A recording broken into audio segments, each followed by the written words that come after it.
Hello, Mukara. Welcome aboard. Thank you. Thank you. It's such a pleasure and an honor to have you here in this conversation. Thank you so much for being here. It's an honor, and I have loved reconnecting with you and just enjoying our memories of the past and creating new happenings in the present and the future. Exactly. So I'm very happy to do that with you as well. Many people whom I have worked with have heard about you and your work, but some who might be here might not have heard about it yet. So I'm just going to give a brief introduction. Please. Mukara is amazing. She works with groups like probably no one else I've seen. She has devoted her life to bringing human values into organizations, to connecting people to form real groups, to bring fairness, to bring success to companies, and above all, to make our day-to-day lives meaningful inside and out of work. So about 20 years ago, a little more, Mukara launched MatrixWorks, her company, her enterprise. And she's been updating her work frequently, of course, so always introducing cutting edge neuroscience and all types of different techniques and skills. She's done work, of course, in the US, that's where she is right now, in Brazil, where we met years ago, in Canada, where I am right now, which is great, and in China as well. She's done a lot of work in China. So, Mukara, I know that it's very hard to introduce you in such a short period of time. So if there's anything you would like to add, please go ahead. Well, I guess I would just say that this quote from, I believe it's Khalil Gibran, has been a motivator for me. And it says that work is love made visible. And so whatever our projects, whatever our work, I think if we can use it as a vehicle for remembering and honoring the basic goodness of all of us. And that's particularly important, I think, in the times that we're living. So. Absolutely, no doubt about that. And thank you for that beautiful quote. I believe that, everything we do with love just has so much more meaning and so much more impact. Mm-hmm. So love is the base. It's what we all need, right? Mm-hmm. And so our theme today is like, how are we going? So we're exploring a few tips here to turn chaos into creativity, and to build a new world, right? We're in the midst of a great transformation here. Yeah. So how is it that we can do that? This is what we came here to talk a little bit about. So I see we have a couple of comments here already. So please bring your questions, bring your comments. I'll try to keep up here with all the text on my left side. So this is what I'm looking at.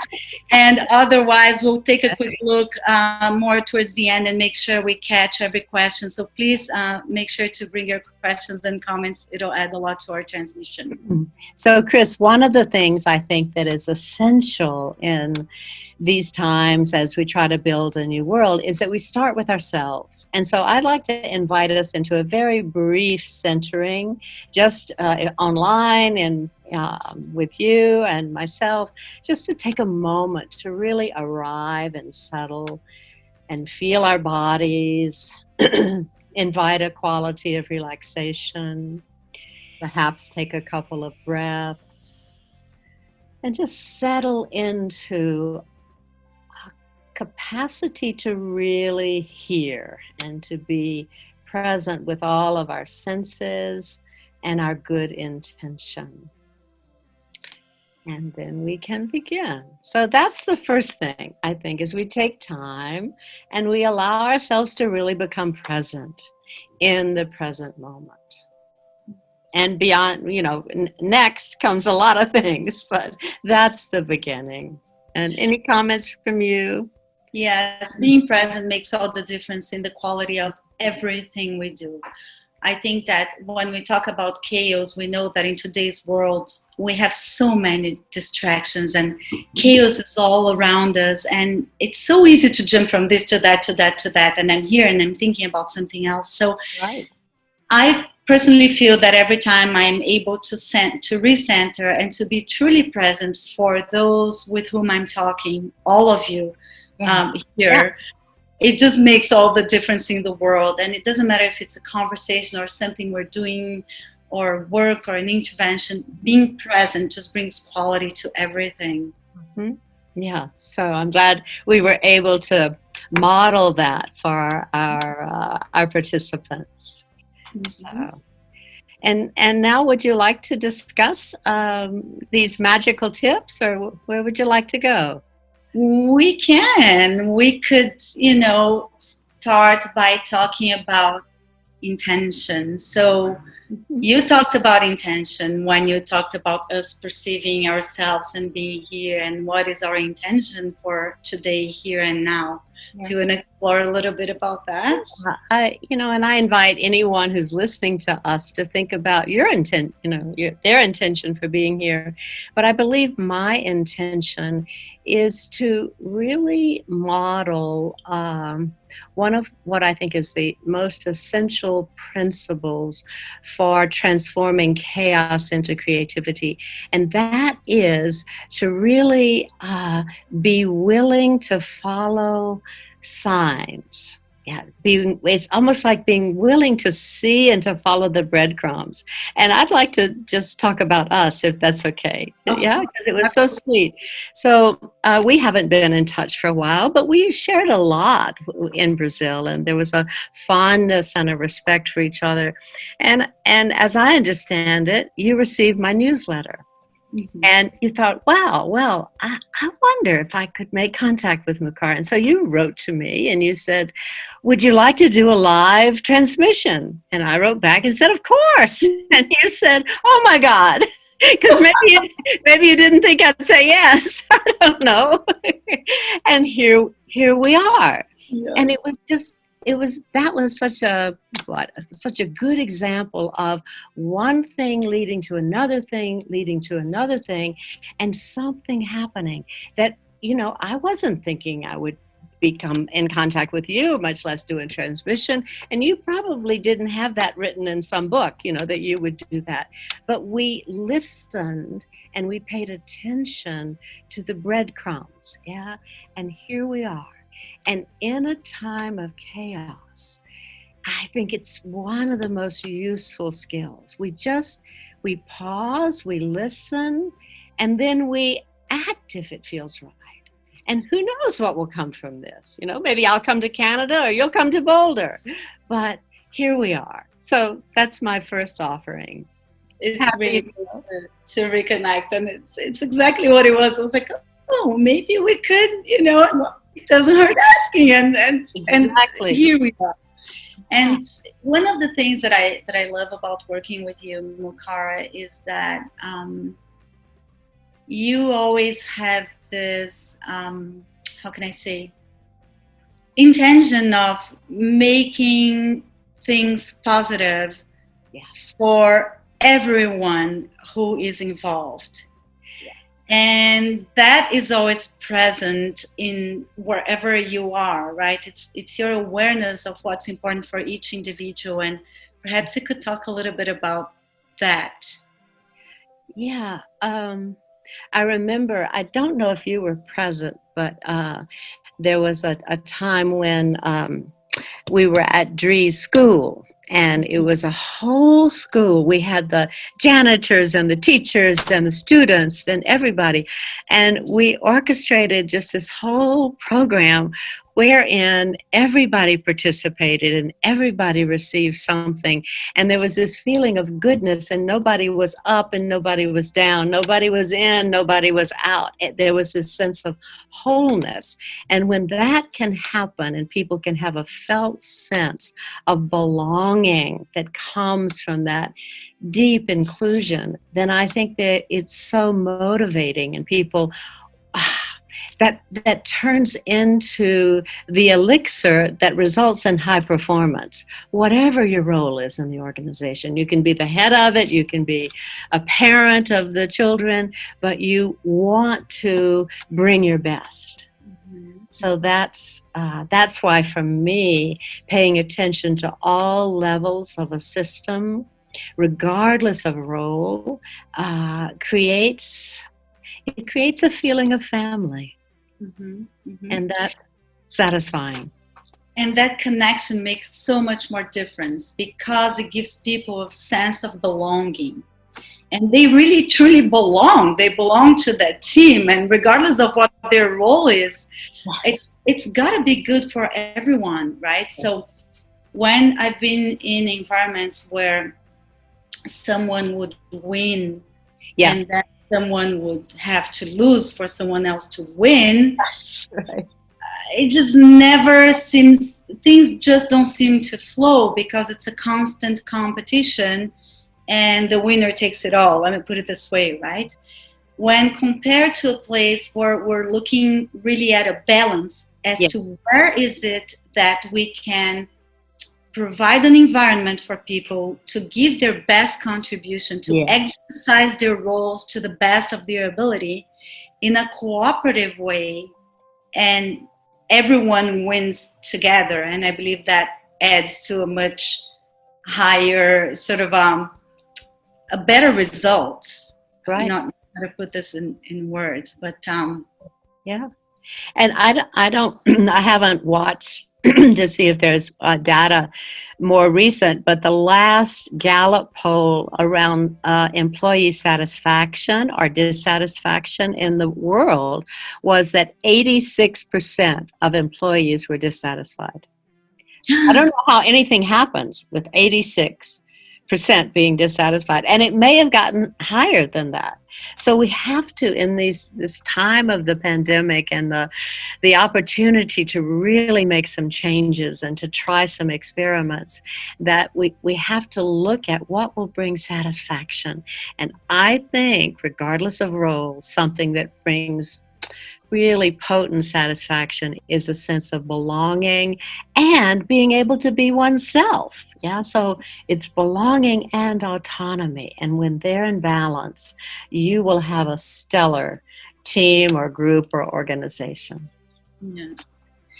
When you talk about people feeling comfortable in being themselves, or me feeling comfortable about just being myself, with all my imperfections, right? With all my idealized me, the person I want to be, and the person that I sometimes then am, that I would prefer not to have behaved that way or said it that way. But it's who we are. Yeah. We are in the pursuit of being everything that we would like to be. And if I'm sitting in an environment where I am accepted for who I am, and I'm being challenged and yet supported by people who are in this environment, which is something you talk a lot about, right? If I'm able to balance that, and I'd like for you to talk about that, I'm able to offer my contribution and feel good about myself, even though I may have had undesirable behavior here and there, but I will have the group to accept me for who I am and help me to become who I want to become. Yes. Right? Yes. It doesn't mean I'm not going to make my effort. I'm always going to make my best effort. But if I fall, I don't want people laughing at me. I want people giving me a hand to help me get up, right? So just want to talk a little bit about this challenging and support. Well, I think what I would say, and you express it very well, but I guess I would want to name that some of the studies that have been done around high-performing people and teams, I believe it was called the Aristotle study at Google, and they looked at teams for, 2 to 3 years, and they tried to figure out what made the difference. One would be high-performing and others not. They looked at age, they looked at sex, they looked at time with the company, they looked at every possible variable, and they finally came up with this one thing, and it's continued to be be proven as true. And that was that people on the team, of the high performing teams, had this sense of psychological safety. They felt a sense of belonging, but they also could be themselves with all their perfections without fear of being shamed or blamed if they expressed a different opinion. So it's a simple thing. Yeah, I can just say, well, you say yes, but I don't think so. But that makes the difference in whether a collection of individuals in a group can actually become a team. That balance of belonging and of autonomy. It's okay to be a part of, and it's okay to have my own opinions. And when that is available, it's unstoppable. So that's what I hope that answers your question. Absolutely. And it doesn't surprise me that it came from Google, because innovation has to come from this place. Because if everyone can only have one type of opinion, where is innovation going to come from? Right. Yeah. So every time we sort of give a crazy idea, we sometimes feel that we might become the outcast. Because exactly. Yeah. And there are many examples of that. Yeah, that have been, pretty disastrous. We don't have to go into them, but just to say that if we don't feel free to speak up, then we're not really giving everything. And we want to give everything. Yeah. Exactly.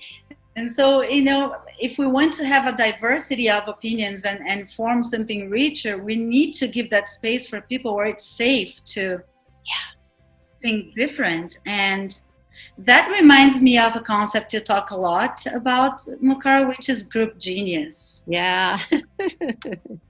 Well, it's such an interesting phenomena to be a part of a group that, say, meets over time, or maybe it's just in a weekend class, but there is often a moment when something happens, and I don't know what the something is, but it's like something, there's a larger and deeper experience of how everyone present is connected to each other. So I tend to call that a direct experience of interconnectedness. And spirituality says that at the core we're all connected, and now science is saying at the core of the quantum we're all connected. So maybe there's something to it, but to have a direct experience of that in a group, I think it changes everything. I think it shifts the field, the energetic field in the group. And then I think that acts back on each individual, that they can feel more their belonging and more their sense of wholeness. And then they can give back to the group. So it's a magical process. And I think in these times that we're going to find a lot of answers if we include looking at the individual, but we keep a sharp eye on the collective and how the collective can support the individual and the individual can contribute to the collective. So maybe it starts with each of us working on our own consciousness, our own shadows, our own imperfections, and then through the work with groups and the larger consciousness, we can begin to contribute to how groups can be a force for good and a force for change and for creating a new world. That's what I want. Yes, let's hope for that. And I think all of us are seeing a little bit of that happening in the world, where I would say here in North America, it's always been more common that competitors, for example, have meetings and collaborate and exchange ideas about how to straighten an industry all together and work together collaboratively. But having worked here and having worked in other places of the world, I know that sometimes not everywhere is like this, or not every industry everywhere. Maybe some industries are, right? And I'm seeing now more than ever. I've been connected with like a few restaurants in Brazil, for example, and I'm seeing such a beautiful movement of restaurants pulling together to understand how it is that they're going to make an amazing experience when they are able to return to what we're calling the new normal. And just like them, there are many small groups of collaboration appearing on, it's so easy nowadays through social media. There's lots of philanthropy going on. There's lots of exchanging ideas, content being displayed. So I'm very hopeful for this new type of connection and what it can generate. Yeah, I agree with you. It is happening. And I think if we pay attention to the little experiments that are happening, and then we somehow find a way to understand what else we can do, and we keep orienting toward little experiments and linking together with people that share our ideas. So I wonder if you want to check and see if there's a question before we launch into more information. Anything that you would want us to pay attention to? Let me scroll back up here. So no questions for now, just a few comments. I heard so much about you, Mukara. So great to see you together. That's Dri who introduced us. And sometimes it's very difficult to be present in the to be in the present moment. That's Alceiza who says that. So maybe we can explore a little bit about that. This is what we have for now. Yeah. Well, I think that the practice of being fully present is helped if we can even take 10 or 15 minutes a day and just simply sit with ourselves and notice what's happening in our bodies. Just being with ourselves without the distraction of Facebook, email, or TV, anything. Just really, letting ourselves be our object of attention. Yeah. And then, a simple mindfulness practice can help us develop the capacity to be comfortable and to enjoy being present in the moment. Yeah, so I've been practicing meditation now for 6 years, almost every day, which is great. I'm so grateful for it. If I had known, I would have started. Yeah, right. I would have had a choice. But basically, I remember, Mukara, before that, you would suggest that we did 2 minutes of just staying quiet before starting a meeting or before starting a practice or something. And I adopted that, and I suggested that to teams and groups I've worked with. And for some people, it was so interesting. They said, this is the calmest I have felt in many years. It's just putting a timer and just sitting there and breathing. And if you think that's okay, but just doing that for 2 minutes and arriving, just centering yourself. Yeah. It reminds me of the sweetest story. And again, this is Dri's school that we both worked at, but that there was a teacher who was teaching 4-year-olds. And so she was instituting this 2 minutes. And one day, I guess she was busy and maybe a little bit scattered. And so the teacher tells the story of this little girl coming up to her and pulling on her skirt and saying, "Teacher, you forgot the 2 minutes." And they're so wise, right? It's like they know. That's great. That's a great little story. Well, Chris, I think I would like to focus on some of, if it's all right with you, some of the specific things that we've talked about as tips. And I'd like to, we'll go over the list that we've come up with, but I think the one that we were talking about before we went live is what I'd like for people to remember. And so this is the big one, and the others are like, try them if you can, but it's that I think we have the opportunity and maybe the obligation in these chaotic times, in order to help us move into creativity, is to be aware that we actually need to cultivate a new level, a kind of new dynamic balance between will and surrender. That they're like two poles that I think can help us to, whether we have to make a decision about a new project or making a move or a relationship, that there's got to be some element of will or, yeah, just sort of making things happen, but also a new level of allowing and of surrender. And I don't know how to tell people exactly how to do it, but I want to put it in front of them that these are both necessary components of transforming chaos into creativity. So how does that, what would you add to that? How does that sound?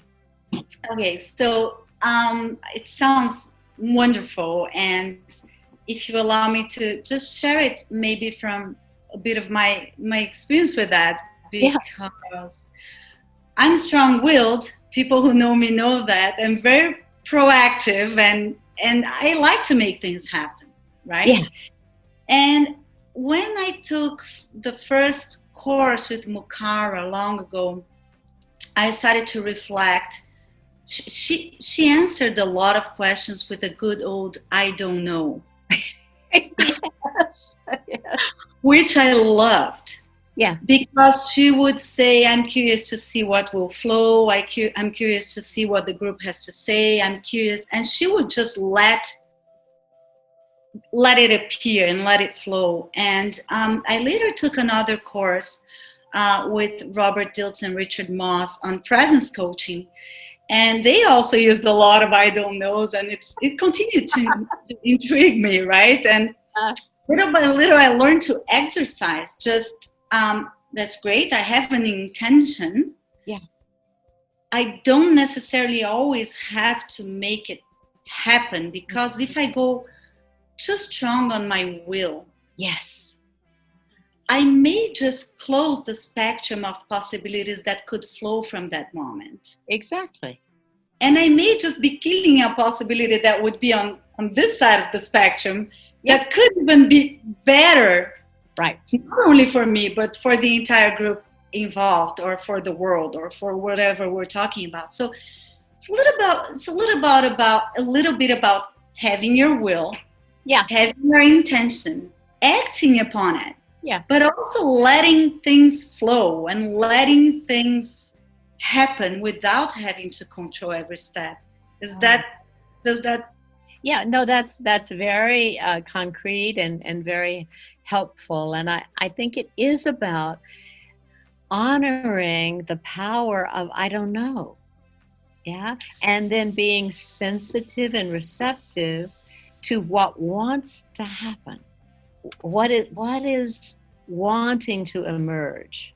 And that, I think, is needed almost as a daily practice in these chaotic times, that it will give us almost like the guardrails of support and safety when, things are dissolving at a pretty rapid rate, at least in the US. And, I think Canada's a little better. I think you're a little better off, but I know the U.S. and Brazil and even China, where I'm in touch with them a lot, and there's a lot of struggle there too.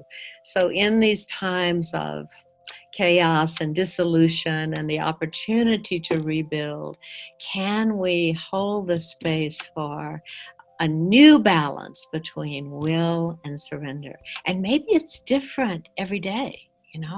Maybe some days are more letting go and some days are more holding the line. But whatever pole we're most comfortable with, we want to invite the other and not get captured by either the pole of will or the pole of surrender. So that would be the one thing I would want people to take away from our talk today. And just bringing it to our consciousness, right? Whether if we're more on the will side or if we're allowing ourselves to surrender and just trying to find that balance that allows Finding a balance, and it will change. But I know we talked about, I think we called them the reminders. And if you look at your list, what stands out to you as something to share next with people? I like the part where, well, we talked a little about a bit about intention. So just trying to get things to be good for me and for you and for everyone. And then secondly, listening well to deeply resonate, right? So do you want to talk a little bit about that? Yeah.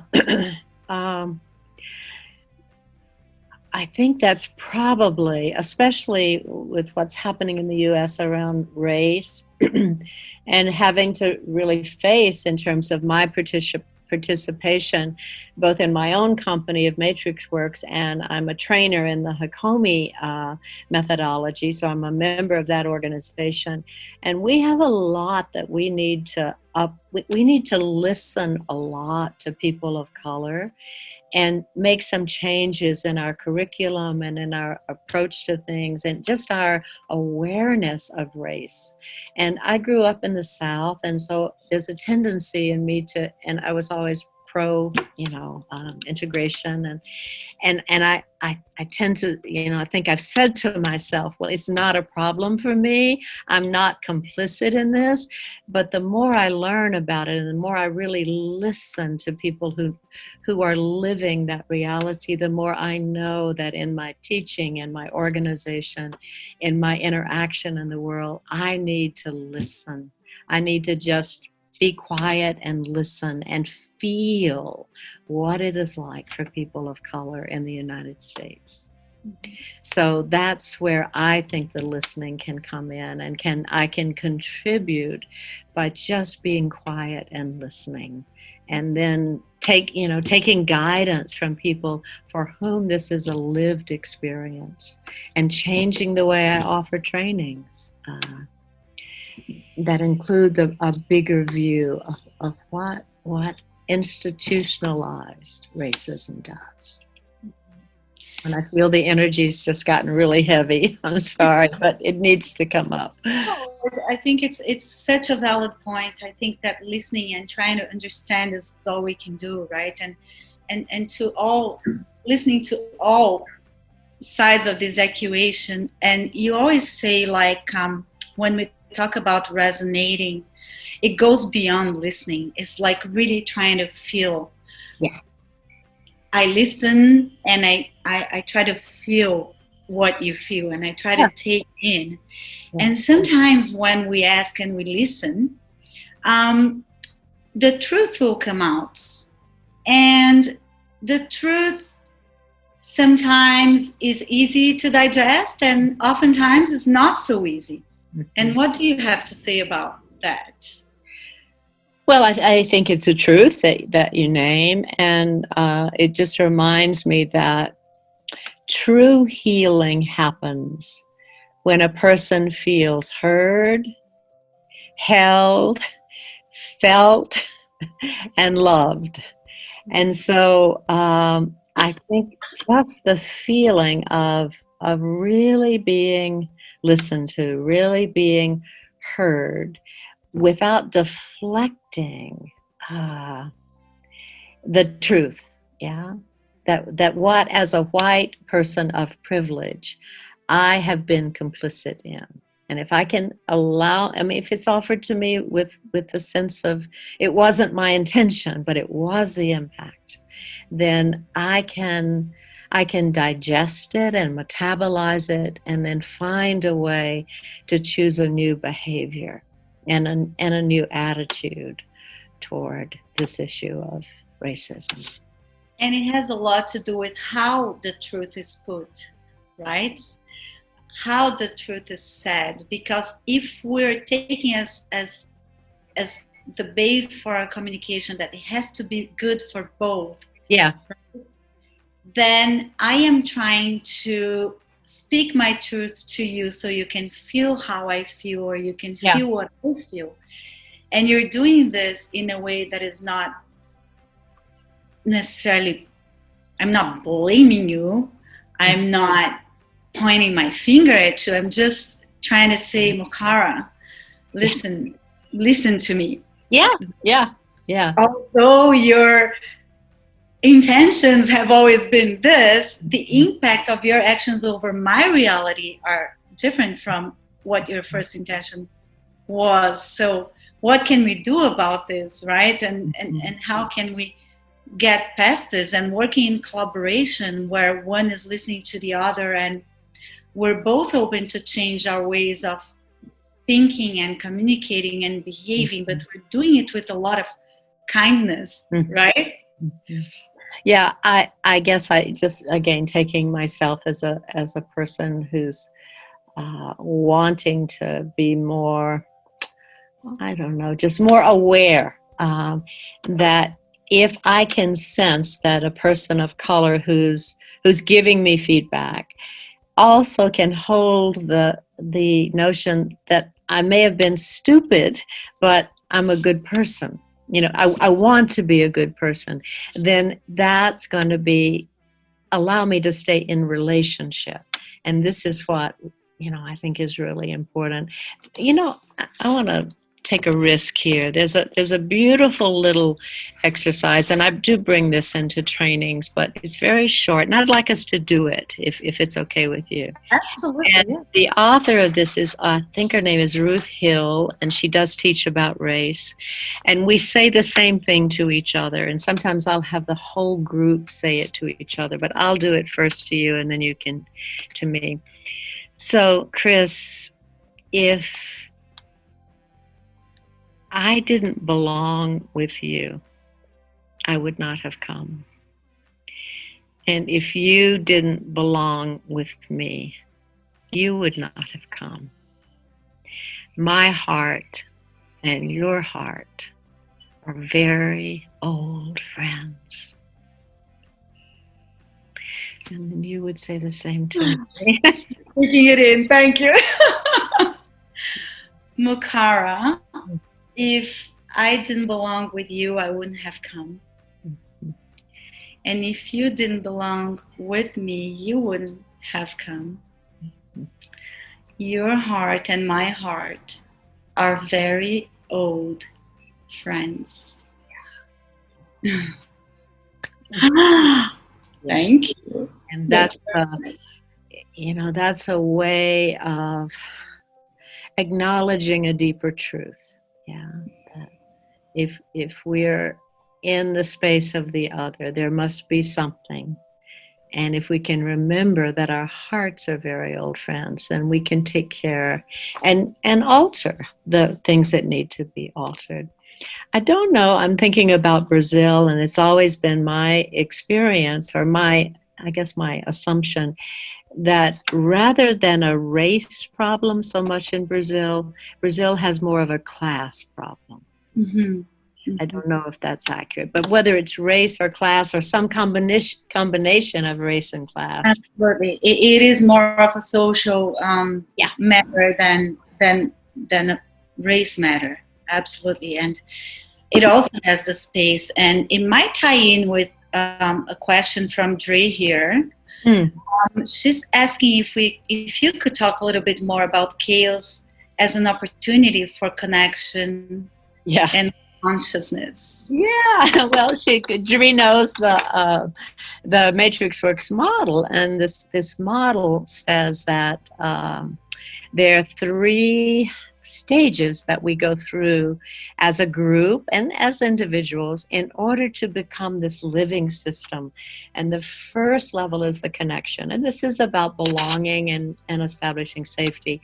And when there's enough of that, we enter into a state of where there's a disequilibrium. It's chaos, and it can be creative, and it can be wonderful, or, unhealthy. But in this state of chaos, what is necessary is that we understand it as a normal, natural process in group life. It's where we're individuating. It's where I'm different from you. We're both women, but it's more a time when autonomy sort of comes into the foreground.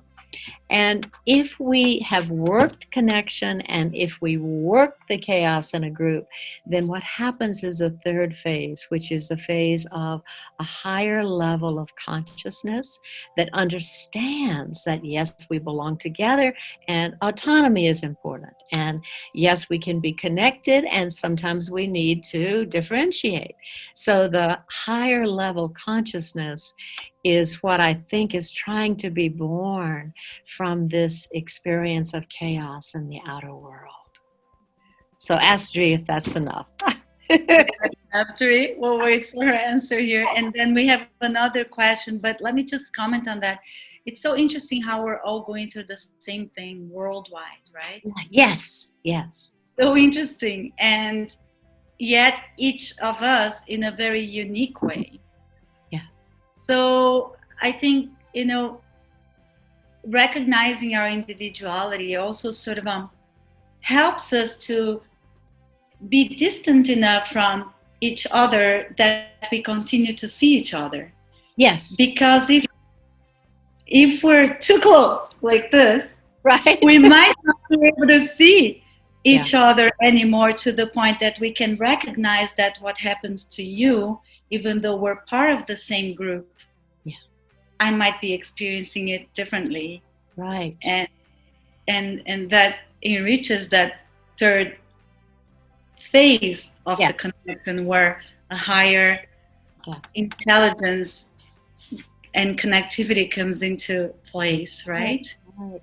And I've often thought that after the consciousness has matured and is, has opened new possibilities, that is when true creativity starts to become available to us. And I think that's what we're longing for as we recreate systems and a world that works for all of us and that is fair and equitable and reflects the basic goodness that we are and that we have. Absolutely.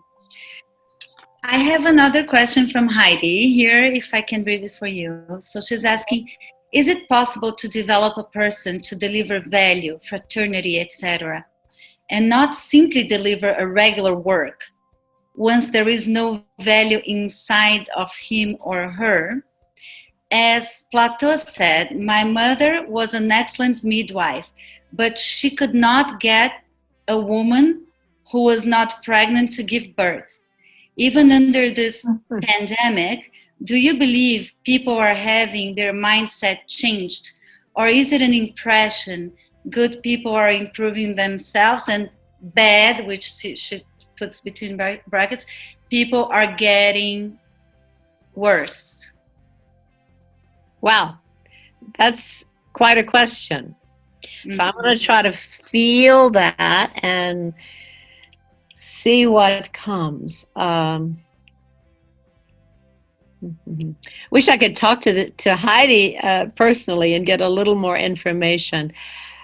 I don't know that it feels true to me to make a generalization that good people are getting more good and bad are getting more bad. I think that people with a certain orientation to presence, to awareness, to consciousness are taking this pandemic as an opportunity to give birth to something new. We don't know what, we don't know. We're in the birth canal, we're struggling, but that we're orienting toward uh, this is an opportunity for the big transition, yeah, into the world that we all know is possible. Mm-hmm. And I think that people who are more constricted in their consciousness or views may be struggling more. Whereas I think, Chris, you and myself, and I don't know who else is on the call, but we're making a choice to see this as an invitation to something, to new possibilities, to transformation, and to a world that works for all of us. And I don't know how it's going to happen, but I'm signing up to try to do my part. And that's what I feel about you, that you want to do your part. Yeah, absolutely. And it's very well put when you talk about the generalizations. And I believe that this is a great opportunity too for us to extend a hand to someone who might not have been too prone. Since everyone is stopping to reflect and everything, we can't really change someone's value unless they want to widen a belief around something, right? Mm-hmm. So if I have had a very tough life experience since I was a child, let's say I was deprived of love and security or even any basic needs, if I had that life, I will have a different belief towards life and towards people than a person who has grown up with a different story, right? Yeah. So this is such a great time with compassion for us to maybe offer them a hand and show them. You say a phrase sometimes when you're leading meditation, Mukara, that resonates a lot with me, and I remember it touched me deeply. When you first said it, I was meditating, and then you said, you were born in a world of love. Yes. And if we can just show them that they were born in a world of love, if I can just, sometimes I'm walking and I pass by a street person and I just look them in the eye and I say, good morning. Yeah. I see you. Yes. I smile at you. It's little things like this, and of course we can go a lot further in a moment so chaotic as this, and maybe we can motivate them to widen their beliefs, and then I don't know if we can teach values, but I think we can show people more than what they have seen so far, sometimes through our actions. Right? Yeah, and I like what you say a lot, because I do think it starts with the small gestures, and it starts with you seeing the person on the street as a real human being and looking them in the eye and saying good morning. And that, can make a lot of difference. We never know, what kind of lifeline a simple gesture can be. But I support what you said, and I hope you continue doing that. And, I said to my husband and I went out to buy some groceries in Boulder, and on every corner there was somebody asking for help. This is Boulder, Colorado. So I'm sure that in other cities the same thing is true. So how do we respond? And sometimes it's, just a smile and seeing them as a human. Sometimes it's a more concrete response. But anyway, I know we're getting close to the end of our time. And is there anything else? Well, yeah, there's one other one I'd like a little reminder. And this is more from a systems perspective. And that is to pay attention in a group, in a family, in an organization, that there is a balance of giving and receiving. Yeah, that workers aren't asked to always be doing the producing or the giving and not receiving adequate pay. And if a system is not balanced in terms of giving and receiving or support and challenge, then it won't be healthy. As human beings, we're a living system, and we need this. We need to feel like we receive love and affection and, money, whatever, and we want to give, we want to contribute. And those need to be in a state of balance in a family and in an organization.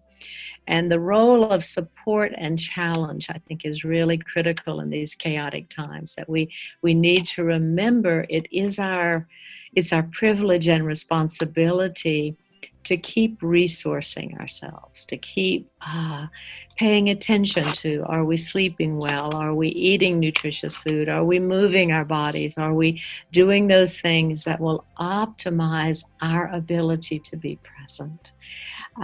So paying attention to supporting ourselves and then challenging ourselves. Like, what was I thinking? One of the teachers that I spent some time with, Thomas Hubel, who does a lot of work with collective trauma, and he has this little 10-day meditation challenge. And so we're all going to be doing these extra little things for 10 days. So that's a little challenge, my life is pretty full, but I like the challenge. So okay, that's it for me. How would you like to complete?